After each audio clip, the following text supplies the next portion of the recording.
И какво мислиш за тези, които идват за 2 дена и мъкнат по 3 куфара нагоре багаж? Мисля, не добре.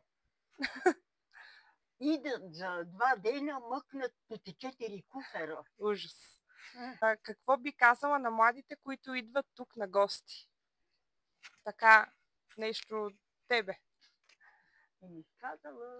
Ще кажа, че трябва да са много внимателни, да продължават напред. И последния въпрос. Каква е тайната за дълъг и щастлив живот, за да стигнем твоята възраст? Дай Боже. Трябва да си добър, да си учтив. Да си добър и учтив. Така. Това беше моята баба. Да достигнете нейната възраст, чухте какъв съвет ви даде. За да може и вие да я видите и да ви даде още мъдри съвети, може да посетите нашата къща за гости.